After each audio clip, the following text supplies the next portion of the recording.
소크라테스 익스프레스는요, 미국 저널리스트 에릭 와이너가 쓴 철학 에세이인데 우리나라에 출간된 직후 큰 화제가 됐죠. 왜? 재밌고 유쾌하니까. 나를 부르는 숲의 저자 빌 브라이슨의 유머와 닮았고 그의 통찰력은 알랭드 보통을 닮았다는 평가를 받기에 충분한 에릭 와이너. 그의 책 소크라테스 익스프레스에는 14명의 철학가가 등장합니다. 와이너는 자신의 여행길에 철학자들을 자유롭게 소환해서 이야기를 풀어나가는데요. 그래서 이 책은 철학책이라기보다는 저자의 생활 에세이 같은 느낌이 들기도 하는 이유입니다. 오전 7시, 와이너는 기차를 타고 시카고에서 오리건주 포틀랜드로 향하던 중 간신히 침대 칸에서 깨어났지만 이불 밖으로 나가기는 싫어졌죠. 그리고 아침에 침대에서 일어나는 것도 철학적인 문제라면서 마르쿠스 아우렐리우스의 이야기로 시작합니다. 마르쿠스는 우연히 로마 제국의 제16대 황제가 된 인물이자 철학자였습니다. 더더구나 그는 아침형 인간은 아니었는데요. 침대에서 미적거렸고 낮잠을 잔 뒤 오후에 대부분의 일을 처리했습니다. 그는 잉글랜드에서 이집트까지 그리고 대서양 해안에서 티그리스 강까지 이어지는 대제국을 지배한 황제였습니다. 또 거의 50만 명에 달하는 군대를 지휘하면서 게르만족과 오랜 세월을 싸워야 했죠. 또한 마르쿠스는 제국과 군을 통치하면서 자신의 악마와도 싸워야 했는데 바로 그 악마는 아침입니다. 지금처럼 침대에서 빈둥거리는 것은 오로지 나 자신만 생각하는 것이다. 새벽에 침대에서 나오기가 힘들면 스스로에게 이렇게 말하라. 나는 한 인간으로서 반드시 일해야만 한다. 이러한 깨달음은 마르쿠스를 움직이게 했습니다. 마르쿠스에게는 침대 밖으로 나갈 사명이 있었죠. 중요한 건 사명이지 의무가 아닙니다. 마르쿠스는 스스로에게 생각을 그만두고 행동에 나서라고 누차 촉구하죠. 그래요. 침대에서 일어나는 게 뭐 그렇게 어려운 일이겠어요. 먼저 한 발을 이불 밖으로 꺼내서 바닥에 딛고 나머지 발을 같은 순서로 꺼낸 다음 몸을 일으키기만 하면 되는데 이게 뭐라고 어렵네. 소크라테스처럼 궁금해하는 법. 와이너는 소크라테스의 외모 공격도 서슴지 않습니다. 못생긴 남자였다. 전해지는 말에 따르면 아테네에서 가장 못생긴 남자였다. Oh, man. 소크라테스는 외모만 특이한 것이 아니라 성격도 특이해서 그는 사람들이 생각하는 철학자처럼 행동하지 않았습니다. 그는 추종자를 모으는 데 관심이 없었고요. 제자들이 다른 철학자에 대해서 물으면 소크라테스는 기꺼이 알려줬죠. 또한 그 어떤 지식이나 이론 또는 신조도 남기지 않았습니다. 단 한 글자도 쓴 적이 없어요. 그러니 당연히 책을 쓴 적도 없겠죠. 소크라테스는 사람들을 직접 만나서 진리를 탐구하는 것을 좋아했으며 대화와 토론을 선호했습니다. 오히려 그는 책을 반대했는데요. 그 이유는 책이 출간되면 고치기도 힘들고 사람들은 책에 쓰여있는 내용을 무턱대고 진리로 받아들일 가능성이 있다고 생각했기 때문입니다. 오늘날 우리가 소크라테스를 아는 것은 주로 그의 제자 플라톤이 남긴 얼마 안 되는 고대의 자료 덕분이죠. 그래서 와이너는 이렇게 주장합니다. 이 세상에 소크라테스의 사상 같은 것은 없다. 소크라테스의 사고방식만 있을 뿐이다. 소크라테스는 지식보다 방법을 더 중요하게 생각했는데 저자는 이를 대화로 지칭합니다. 그리고 현대 철학자 로버트 솔로몬은 이를 현명한 훈수질이라고 부르죠. 이 모든 현명한 훈수질에는 하나의 목표가 있었는데 바로 자기 자신을 아는 것. 소크라테스는 다른 사람과 대화를 나눔으로써 자기 자신과 대화를 나누는 법을 배웠습니다. 그만큼 소크라테스는 질문을 중요하게 여겼는데 그의 질문의 핵심은 정보를 얻는 것이 아니라 바로 의미를 찾는 것에 있었죠. 당신은 좋은 아빠가 되고 싶나? 저는 당연히 좋은 아빠가 되고 싶습니다. 너무나 자명해서 굳이 말할 필요조차 없는 문제죠. 아빠는 무슨 뜻인가? 오로지 생물학적인 측면에서 말하고 있는 것인가? 아니요. 사실 우리 딸은 입양한 아이입니다.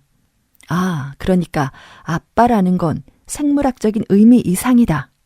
물론 그렇죠. 그렇다면 무엇으로 아빠를 정의하는가? 누구냐면 남성이고 어린 아이를 돌보는 사람이죠. 그렇다면 만약 내가 몇 시간가량 네 딸을 데리고 델포이에 다녀온다면 나는 네 딸의 아빠인가? 당연히 아니죠, 소크라테스. 아빠가 된다는 건 훨씬 많은 것을 수반합니다. 그렇다면 무엇이 어린아이를 돌보는 성인 남성과 아빠 자격을 가진 성인 남성을 구분한다는 말인가? 사랑이죠. 아빠를 아빠로 만드는 것은 바로 사랑입니다. 훌륭해. 대답이 마음에 드는군. 물론 다시 사랑을 정의해야겠지만 그건 다음으로 미뤄두세. 자, 자네는 좋은 아빠가 되고 싶다고? 네, 그럼요. 정말 그러고 싶습니다. 그렇다면 좋다는 건 무슨 뜻인가? 테스 형! 일단 소크라테스와 얽히면 소크라테스에게 철저하고 완전하게 털리기 전까지 그를 떨쳐낼 수 없었을 겁니다. 또 다른 대화 상대는 소크라테스가 자신을 당혹스러움으로 가득하게 만든다면서 소크라테스를 사람들의 정신을 마비시키는 전기 가오리에 비유하기도 했죠. 소크라테스의 꼬리에 꼬리를 무는 질문에 사람들은 점점 제대로 대답할 능력이 없어지고 자신의 무지가 드러나는 것에 대해서 소크라테스와의 대화는 종종 격앙되곤 했는데 3세기에 활동한 전기작가 디오게네스 라에르티오네스네에 따르면 사람들은 주먹으로 소크라테스를 때리고 그의 머리카락을 뜯어냈다고 합니다. 소크라테스는 동료 아테네 시민의 주장에 따라서 사형을 당했죠. 사형 이유는 신을 섬기지 않고 아테네 젊은이들을 타락시켰다는 것이 소크라테스에게 제기된 혐의였지만 사실 소크라테스가 사형당한 것은 무례한 질문을 너무 많이 던졌기 때문이라는 해석이 우세합니다. 그렇다면 소크라테스는 철학사의 첫 번째 순교자가 되는 거죠.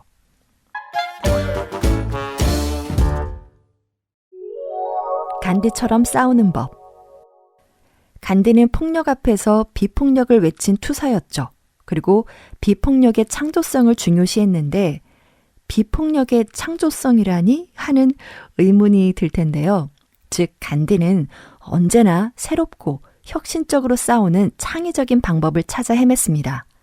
간디는 인도의 독립을 위해서 영국과 싸웠고 편협한 외국인과 그리고 인도인과도 싸웠습니다. 그 중에서도 가장 큰 싸움은 싸우는 방식을 바꾸기 위한 싸움이었는데요.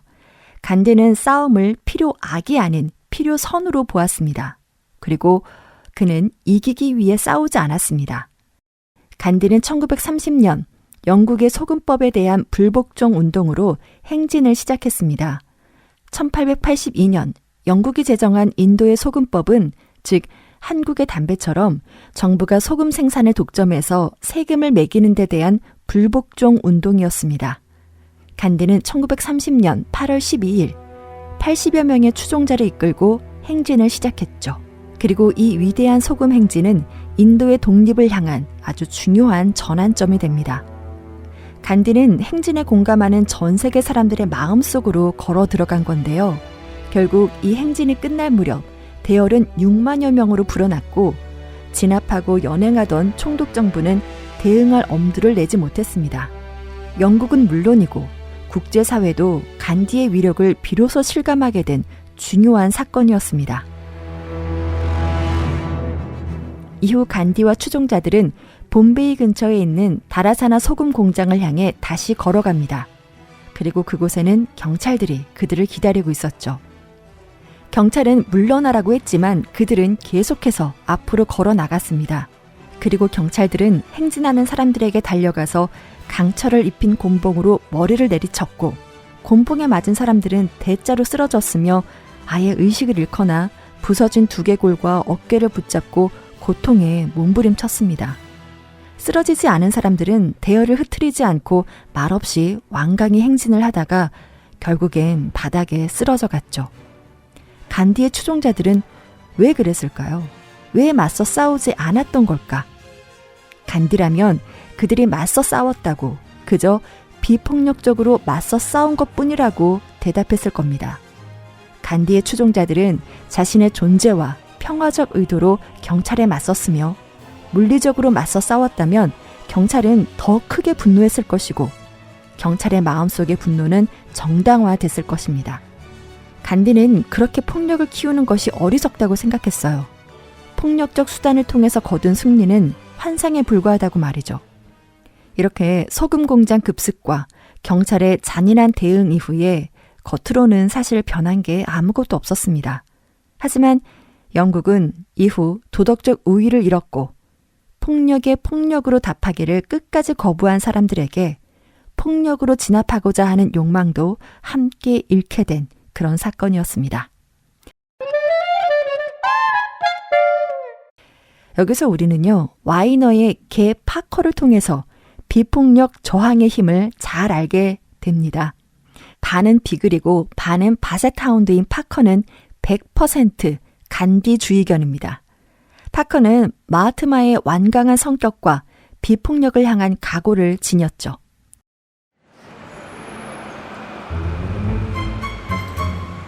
간디처럼 파커도 자기가 걷고 싶은 곳과 그곳을 걷고 싶을 때를 분명하게 알아요. 와이너가 다른 방향을 제시하면 파커는 자기 궁둥이에 꽤나 무거운 몸무게를 싣고 한 발짝도 움직이지 않음으로써 불만을 표시합니다. 가끔 발가락 사이사이를 쫙 펴고 와이너에게 시선을 돌린 채 길에 쫙 엎드려버리죠. 와이너는 너무나도 당황스럽습니다. 파커는 물지 않아요. 주인을 밀치지 않습니다.